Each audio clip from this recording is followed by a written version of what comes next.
Chapter 15, Covert Operations. When Mau Mau and Jinchi arrived at their destination, she found that he had brought them to the office of the matron of serving women. The middle-aged woman was inside, but at a word from Jinchi, she quickly left the room. Let us be honest about how Mau Mau was feeling. The last thing in the world she wanted was to be alone with this creature. It wasn't that Mau Mau hated beautiful things, but when something was too beautiful, one started to feel that the remotest blemish was like a crime, unforgivable. It was like how a single scratch on an otherwise perfect, polished pearl could cut the thing's price in half. And though the exterior might be lovely, there was the question of what was within. And so, Mau Mau ended up looking at Jinchi like some kind of bug crawling along on the ground. She sincerely couldn't help it. I'd rather just admire him from afar. This was how Mau Mau, simple commoner that she was, truly felt. It was then, with some relief, that she greeted Gaoxuan, who replaced the woman in the room. For all his taciturn disposition, this servant eunuch had become something of a refuge for her of late. "How many colors like this exist?" Jinchi inquired, lining up the powders he had brought from the doctor's chambers. They were just medicines as far as Mau Mau was concerned, so there might be more that she didn't know about, but she said, "Red, yellow, blue, purple, and green. And if you subdivide them, there are arguably more. I couldn't give you an exact number." "And how would a wooden writing strip be made to acquire one of these colors?" The powder couldn't simply be rubbed on it. It would just rub off again. It was all very strange. "Salt can be dissolved in water to color an object. I suspect a similar method would work here." Mau Mau pulled the white powder toward her. "As for the rest, some might dissolve in something other than water. Again, this is outside of my field of expertise, so I can't be sure." There were any number of white powders out there, some that would dissolve in water, and some that wouldn't. Others that might dissolve in oil, say. If some of this stuff was to be impregnated into a writing strip, a substance that would dissolve in water seemed a reasonable assumption. "All right, enough." The young man crossed his arms and lost himself in thought. He was so lovely he could have been a painting. It almost seemed wrong for heaven to have given a man such unearthly beauty. And to then cause that man to live and work as a eunuch in the rear palace was deeply ironic. Mau Mau knew that Jinchi had his hand in a great number of proverbial cookie jars in the rear palace. Perhaps something she'd said had caused the pieces of some puzzle to fall into place for him. He seemed to be trying to figure them out. Could it be a code? They had probably each come to the same conclusion. But Mau Mau knew better, much better, than to say so out loud. The quiet pheasant was not shot, went the proverb. Which country had those words supposedly come from again? Feeling that she was no longer needed, Mau Mau made to leave. "Hold on," Jinchi said. "Yes, sir. What is it?" "Personally, I like them best steam-boiled in an earthen pot." She didn't have to ask what "they" were. "Found me out, eh?" Perhaps it had been a little bit much, eating matsutake mushrooms right there in the doctor's quarters. Mau Mau's shoulders slumped. "I'll try to find some more tomorrow."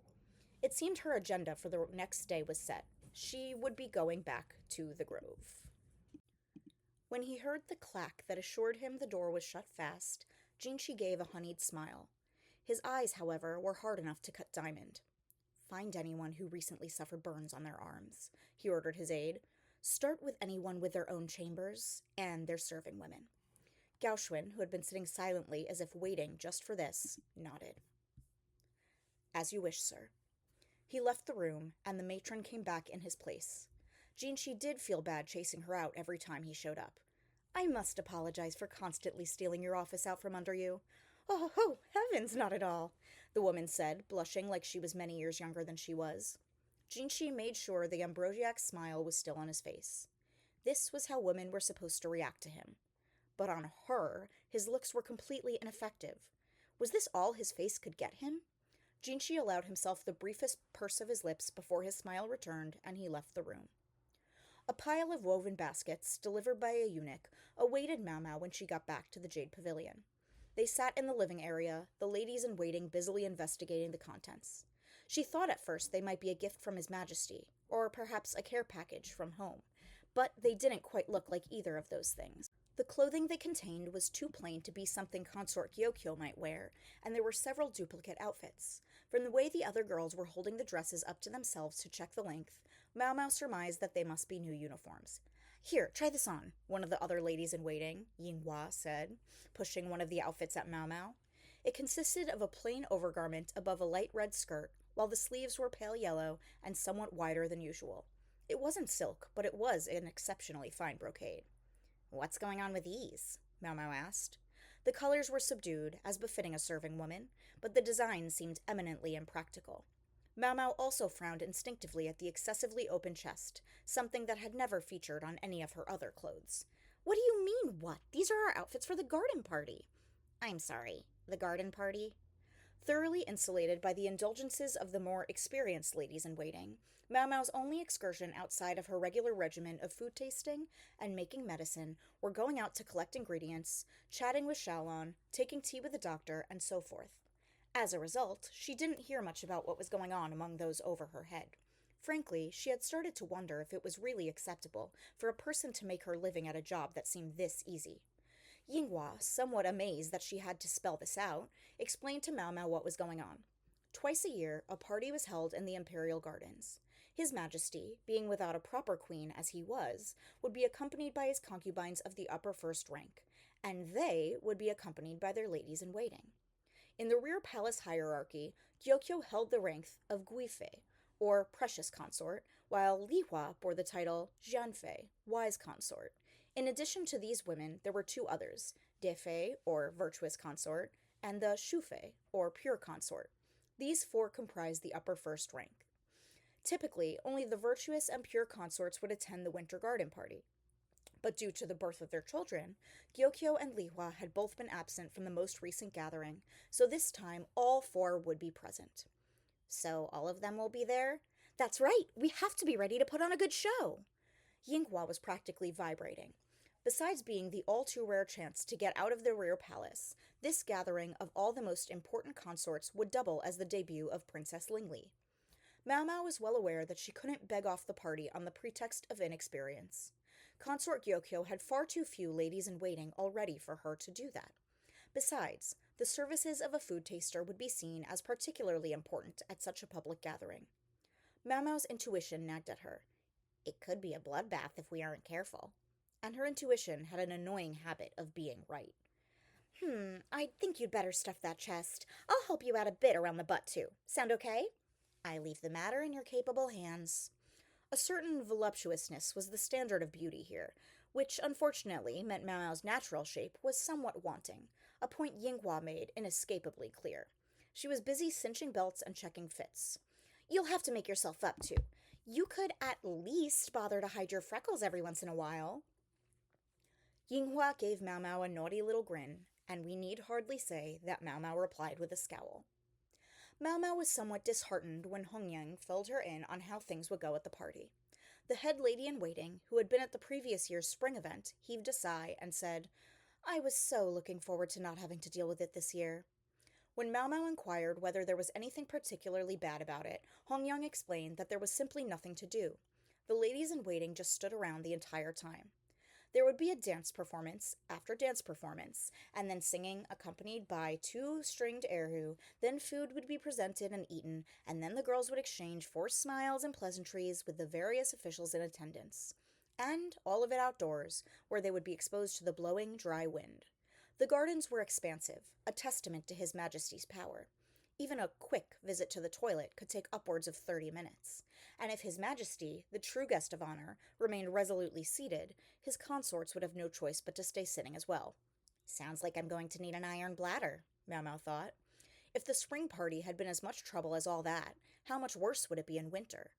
To combat one source of potential discomfort, however, Mau Mau had sewn several pockets onto her undergarment, into which warmers could be placed.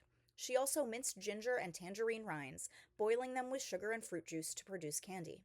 When she showed these products to Hongyang, the head lady-in-waiting veritably begged her to make some for everyone else. While she was busy working on them, a certain eunuch with too much time on his hands showed up and demanded she make some for him as well. His assistant seemed to feel bad about it, and at least helped her with the work. What was more, it seemed Consort Gyokyo let word of Mau Mau's ideas slip during one of the Emperor's nocturnal visits, and the next day she was approached by His Majesty's personal seamstress and chef. She obligingly taught them her methods. "I guess we aren't the only ones who have it tough at these events," she thought. Still, the hubbub over such simple ideas suggested how rotely everyone else was approaching the party. When one let oneself become too attached to custom, one ceased to be capable of discovering even the most minor innovations. So, Mao Mao passed the time until the garden party in domestic endeavors. Hong Yong, meanwhile, busied herself with attempting to correct Mao Mao's occasional lapses into less than deferential speech. Much as Mao Mao appreciated the gesture, she found the lessons trying. Unlike the other three servant girls, their leader, Hong Yong, was just a bit too attuned to how Mao Mao really was. When she was finally free, the night before the garden party, Mao Mao set about making some medicine with herbs she had to hand. A little something, just in case. "You look absolutely beautiful, Lady Gyokyo," Yinghua spoke for all of them, and her words were more than mere flattery. "I guess that's the Emperor's favorite consort for you." Gyokyo exuded an exotic beauty, dressed in a crimson skirt and robe of a lighter color. The wide-sleeved jacket she wore over this was the same red as her skirt and worked with embroidery in gold thread. Her hair was gathered into two large rings, held back with ornate hair sticks, decorated with flowers, and perched between the rings of hair she wore a tiara. Straight silver hair sticks surrounded the elaborate decoration, themselves adorned with red tassels and jade stones. It was a mark of Gyokyo's force of personality that despite the elaborate designs, she was in no way outshone by her own clothes. The consort with the flame-red hair was said to look better in scarlet than anyone in the country. The way her eyes, green as jade themselves, shone from within all that red only added to her mystique. Perhaps this was the product of the abundant foreign blood that flowed through Gyokyo's veins. The skirts that Mao Mao and the others would wear likewise used light red to indicate that they served consort Gyokyo. In addition, wearing the same color as their mistress, but in a lighter hue, would make her stand out that much more. The ladies-in-waiting all changed into their skirts and did their hair. Consort Gyokyo, remarking that this was, after all, a special occasion, produced the jeweled box from her own dressing table. Inside were necklaces, earrings, and hair sticks decorated with jade. "You are my own ladies-in-waiting. I have to mark you out to make sure no little birds try to go flying off with you." And then she bestowed an accessory on each of them, in their hair, or on their ears, or around their necks. Mao Mao was given a necklace to wear. "Thank you, my lady." Before she could properly finish her expression of gratitude, she found herself choked. Yinghua had wrapped her arms around Mao Mao. "All right, time for some makeup." Hong Yong was standing there with eyebrow tweezers and a grin on her face. Was it just Mao Mao's imagination, or did she look a bit more jovial than usual? The other two ladies-in-waiting had items of their own, a pot of lip color and a brush. Mao Mao had forgotten that the other women had of late been deeply interested in getting her to wear some makeup. "I'm sure you'll look lovely." It seemed they had a co-conspirator. Consort Gyokyo's laugh was like the ringing of a bell. Mao Mao couldn't hide her distress, but the four waiting women were merciless. "First, we need to wipe your face and get some scented oil on there." A damp cloth was assiduously applied to Mao Mao's face. But then Yinghua and the others exclaimed in unison, "Huh?" "Ugh." Mao Mao stared at the ceiling, beaten. The girls were looking from the cloth to her face and back, their mouths hanging open. "Guess the jig is up." Mao Mao closed her eyes, not best pleased. We should say something here. The reason Mao Mao hated to be made up was not because she fundamentally disliked makeup. It didn't disagree with her in any particular way. In fact, so far from having trouble with it, one could say she was quite skilled at its use. Why her aversion, then? It was because her face was already made up. Several light stains could be seen on the damp cloth. The face everyone had taken to be heavily freckled was, in fact, the product of cosmetics.